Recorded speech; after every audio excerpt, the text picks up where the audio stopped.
Alright guys, welcome to another episode of, or first episode really, of a walkthrough, state of a game, review, first look, whatever you want to call it. Myself, Victim from Victim Gaming. I'm joined by an icon, but that icon is actually John Wayne. Underneath our... Hey guys.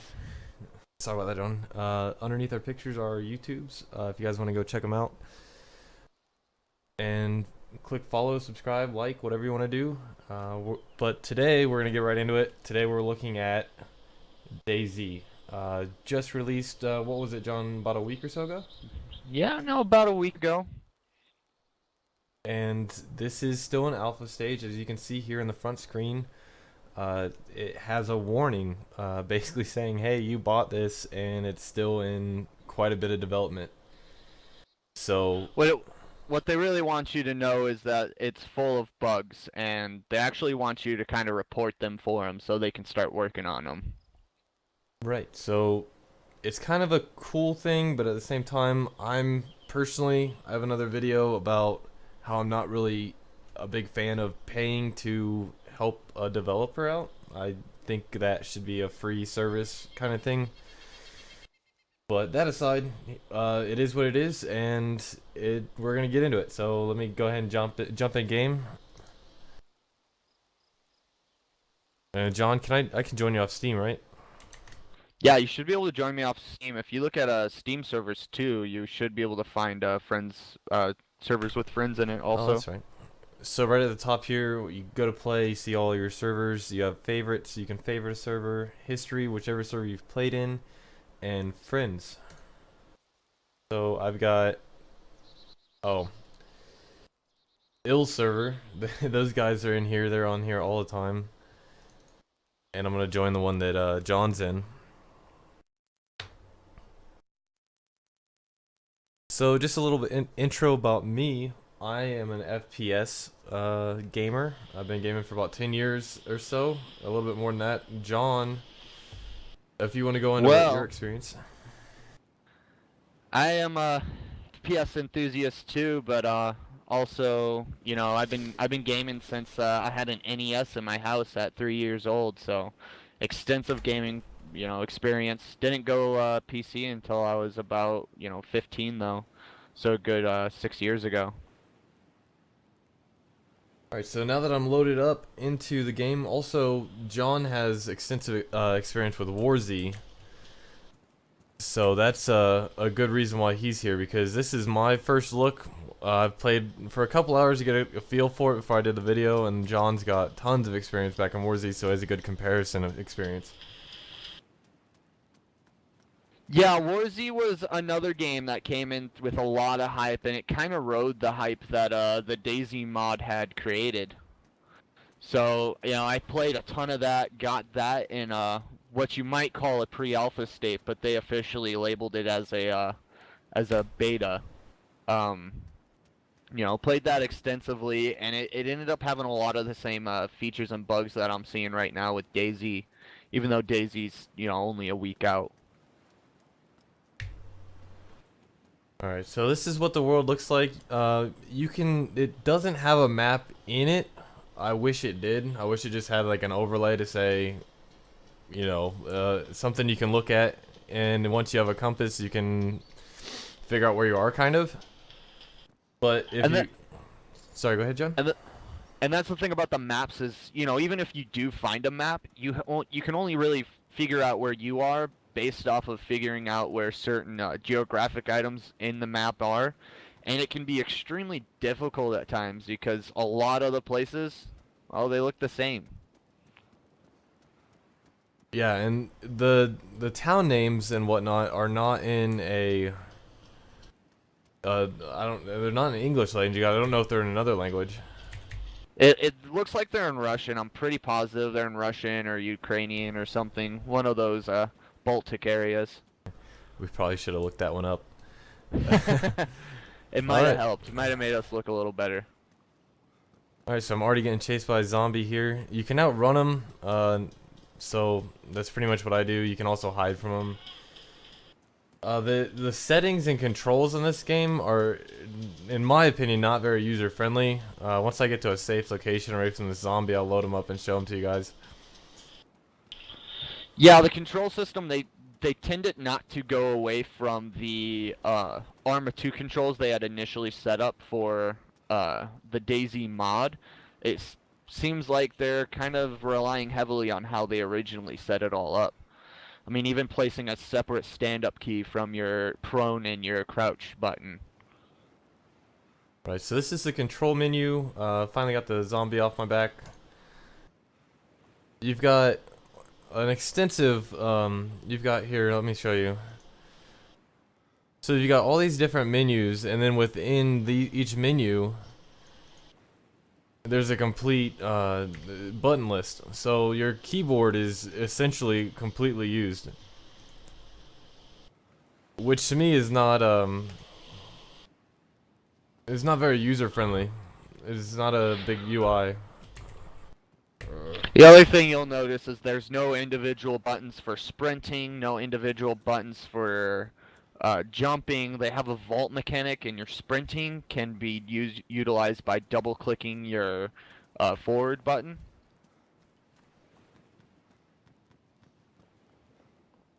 And basically, the overview of the game, John. What is the point right now of DayZ? The overall purpose of DayZ, the DayZ mod, WarZ, it's to survive. It's to loot hunt too. It's a loot grinding game. Survive. You know, there's PvP aspects, but it's really difficult to get in the same area as buddies to be able to go. You know, find some people to fight. Um, it's got a long ways to work to really establish itself in its purpose. So right now, when you go around, here's a banana right here, and it's rotten, but you need food. So, and here's some ammo. I'm not gonna pick it up now just because I don't have a book bag. And this is what you start out at. In the main menu, you can choose. You go through and you can change your character to male, female, different skin tones.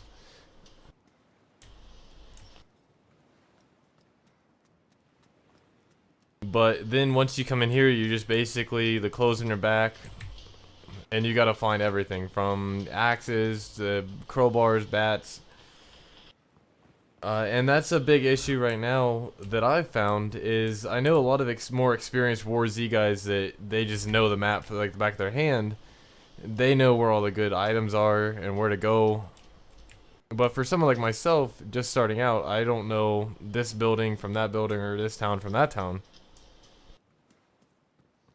And so it's extremely boring for me because in the couple hours that I have played, you basically run around, try and scavenge items, eat a bunch of rotten fruit, and then if you don't bleed out because you got bit by a zombie or something, that's basically it. You just run and get items. And that's kind of the purpose early on in the game, is to run around, find items. The PvP is very non-existent at the moment. And even just, you know, trying to survive the zombies AI are so clunky, and your animations are so clunky that it's almost impossible to get in a combat situation with a zombie without getting yourself hurt. You end up spending a lot of your time just running. And there you guys just saw one of the glitches, the mini glitches in the game where a zombie just goes right through a wall. Through walls, through doors. I'm right now stuck in an animation trying to eat a banana while a zombie was coming up on me. So there is obviously it's an alpha. Obviously there's a lot that will be fixed, and obviously those glitches should be fixed before a full release. But again, that was kind of back to my one point about paying them to help them develop a game. And that's something I agree on too. You know, paying for a company to go through their process of fixing their bugs to come out with a usable product makes it kind of defeats the purpose of selling the game. You know, if they come out and at any time, it really gives them the opportunity to say, hey, What you guys bought was the pre-alpha. You didn't buy the actual game. Now you have to buy the game. Right, and I don't think that they will do that. But say Arma Alpha, you paid $90 almost to just be a part of an open text file alpha, and it just got overran with hackers right away. And I think it's in the beta stage now. I stopped playing it because of all the hackers. Or you could be like Call of Duty Ghosts, which right now is a fully released game, and it's overrun with hackers. That was a big thing in War Z was, hackers were running rampant. The beginnings of War Z, there was no punk buster, there was no anti-cheat client, and they would just ban on assumptions that people were doing things wrong. You saw mass bans, a lot of people getting banned for doing nothing while the hackers were still running rampant on that game. Now that kind of brings up another topic of privatized servers, co-op. Right now, John's in the same server as I am, and I have absolutely no way of finding him. The only way is if he knew exactly where the spawn point was, and oh, here comes a zombie. I'm gonna run, and was able to meet me. But as you can see on how long it takes to run around this map from one building to another, it could take him an hour, at least an hour, to get from one side of the map to the other. It would actually probably take longer than that. This is a massive map. The map that was on the original DayZ mod was also massive. It's a huge island. To get across the entire one is a task in itself. You would spend an entire day just trying to get around all the crevices in this game. And without even when they provide the map for you, as I was saying before, it's really hard to tell where you are, what landmarks are, because there's no defining features of those landmarks.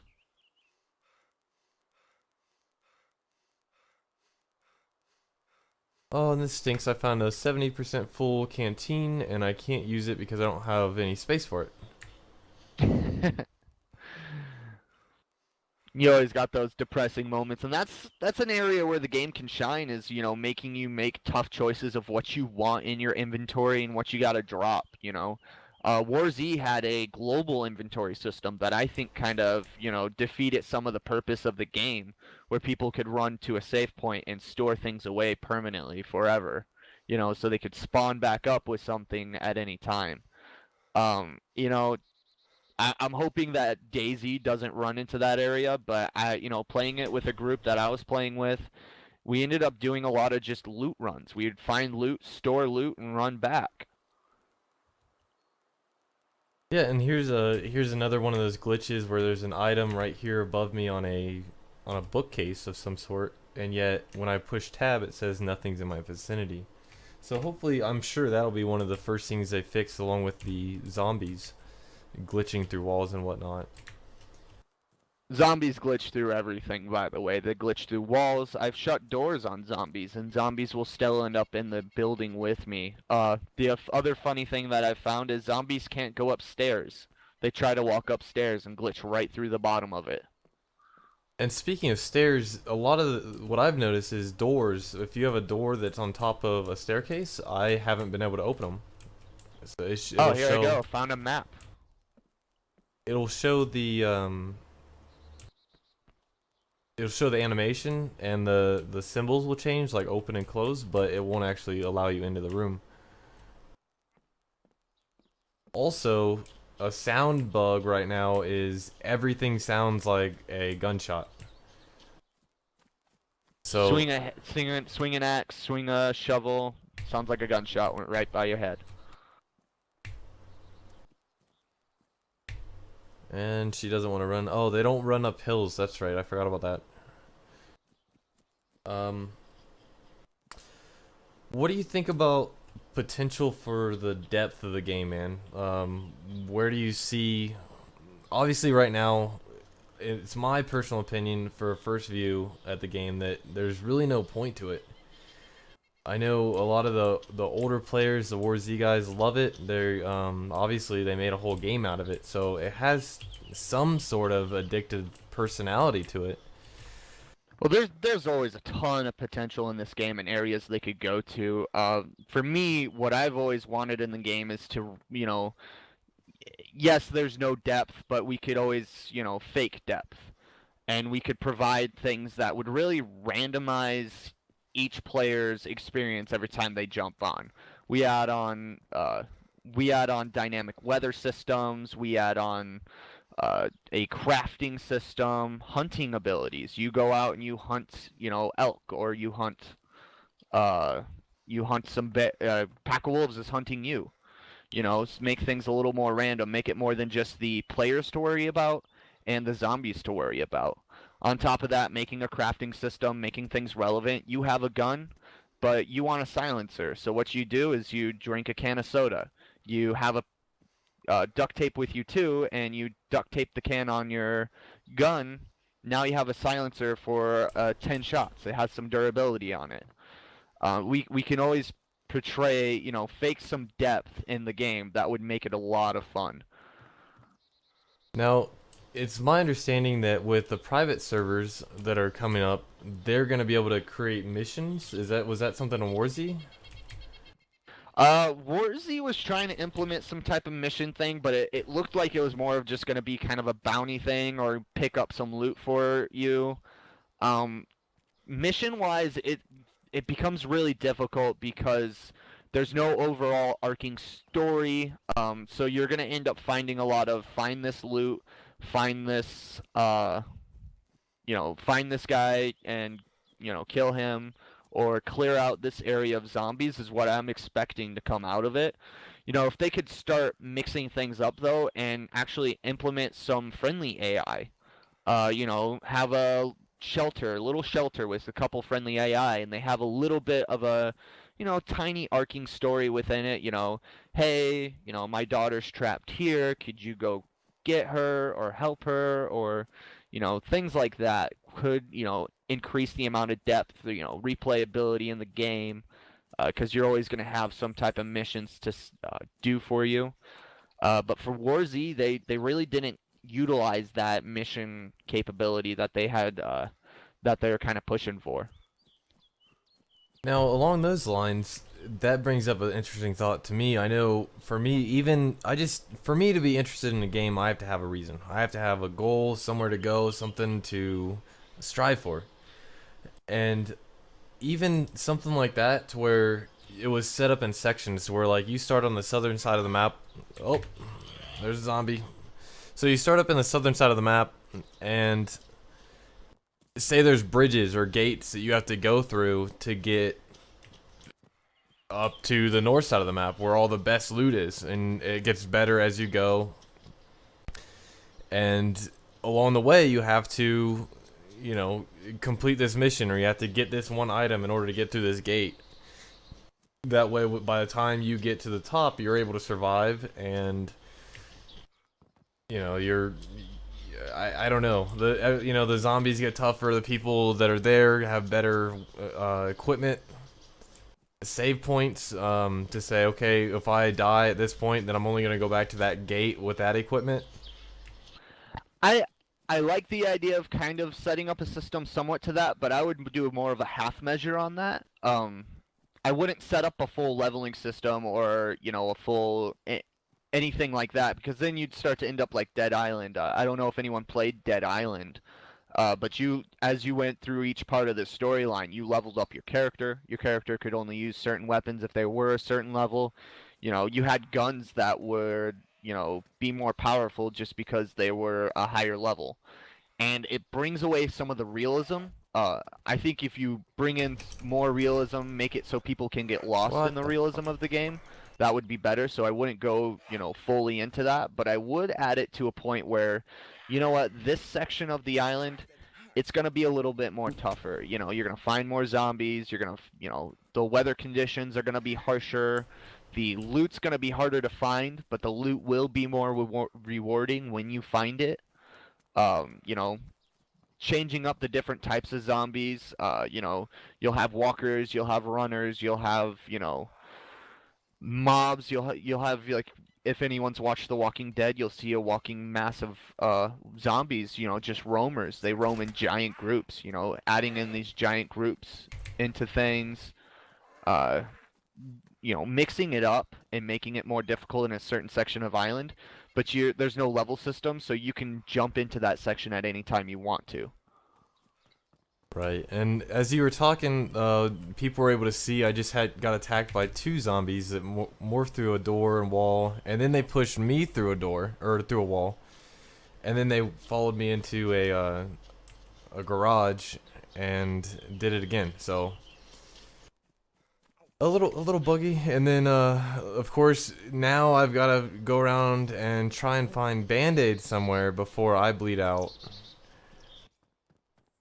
And once you bleed out, you go unconscious, and you're unconscious for about 45 minutes, unless you want to respawn, which then you lose all your items. Which at this point I wouldn't really care about because I don't have much. But later on in the game, when you have your rifles and you have your ammo, it's gonna be really tough to just I gotta take a break for 45 minutes.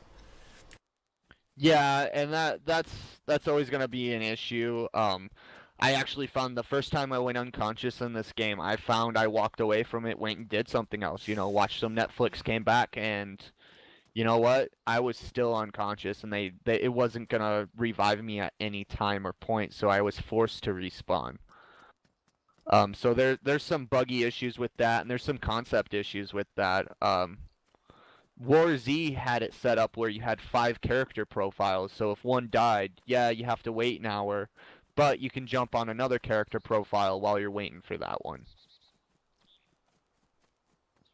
And as you see, as I'm hurt and I'm bleeding out, the screen, the video quality starts to gray and get closer to unconsciousness. So it does have some interesting stuff and a little bit of audio, like the guys moaning or girls moaning, I guess. Now the night portion of this, it does go on a 24-hour real-time clock. Right now we're playing on a daytime server because, well, you can't really see much at night other than a flashlight. I'm actually not too excited about the 24-hour daytime setup. It's just, DayZ, that was something I did like about DayZ, was a daytime and nighttime was not actually set to real time. And you'll find yourself, you'll jump on a server and it's night all the entire time that you're on. You'll be on for 3 hours of continuous nighttime. And yeah, it adds to realism, but you want to be able to play during some light. Personally, that's what I prefer.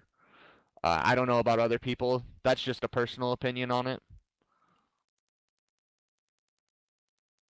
Now, I just went unconscious, and I chose to respawn, and it's still on the please wait. I've tried it twice now. I don't know if I'm being impatient, but it says ready to fall, scene ready, testing 1 2 3, and it seems to be just stuck on a please wait. Did you experience that? I did experience that before. Ended up having to just exit out of the server altogether. Okay. Well then, we'll go ahead and start wrapping it up then. So since I don't really have much else to show you as far as gameplay right now, for an alpha, my personal opinion is, I think it's okay. I think that there's a lot to work on. It's not really my style again because it doesn't have the purpose that I'm looking for, the depth. I'm hoping that with private servers, it will bring that, but I would prefer it to be an overall game objective, and then private servers can tweak it or twist it the way they want it to be or change whatever. So that's my own personal opinion. I think it has a good potential, especially if it's just at this point I think it's going to be finding the server, searching through a bunch of servers until you find one that's got the game set up that you want to play. So that's my thoughts on it. And for $30, I think it's a little bit much for a basically a glitchy whatever. It is a broken game right now, so you're paying $30 for a broken game, and I don't think that's right. But obviously, John, what were the numbers on that? You know, the numbers for the sales on that was 171,000 sold on the first day. I can tell you all right now that most of those people did not read the little disclaimer saying that this was for people who wanted to help them develop the game. But that sold them 5.1 million on the first day that this game came out. So there is a ton of potential. They're obviously going to put a lot of work into it because they've already produced the revenue for it. You know, and it's also great for the market because if you look at the market, you know, big studios are going to see that 171,000 sold on one day. There is a massive audience for it. So I would actually expect to see an actual third-party studio, you know, full studio looking at this style of game within the next, you know, year or so. Yeah, definitely, and it's kind of funny to think that this started out as a mod, and then it's gonna turn into probably another mod or two or three. And Once the it big. was an extremely popular mod. It was all over the internet when it came out. So, any final words? No, I mean if you want to help out with the game development, you're all for it for getting it. If you're looking for the game to actually be playable and fun, don't I wouldn't touch it for a little while. I'd give it some time.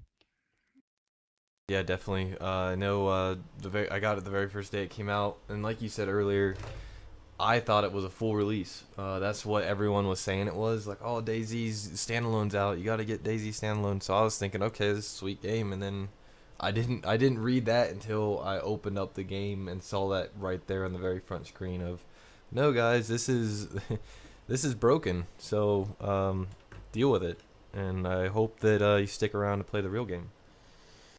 But yeah, I think it has a lot of good potential. Hopefully, you guys found what we just did informative. We tried to keep it short and sweet without going all over the place. Sorry that it ended up on a black screen with a please wait. I don't want to waste any of your time with my voice and ugly face. But again, check out our other videos. John's starting up his YouTube again. He he deleted a bunch of videos, so check out some of my other product reviews. I've been trying to keep new content going, so check it out. Subscribe, follow. I'm also on a subscriber and follower drive, so check out my Twitch. There's more information there on that. All right, guys. Looks like that's a wrap. All right, take care, guys. See you soon.